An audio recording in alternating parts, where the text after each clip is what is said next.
আমার মা এখন পুরো রেডি, যাচ্ছি এখন আমরা মামার বাড়ি। মামাকে মা পোটা দিতে যাচ্ছে,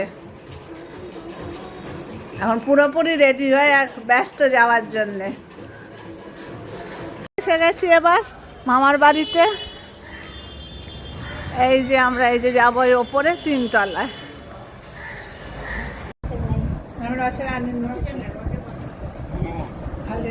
পটলটাই যে একটু রস রস, পটলে অল্প রস,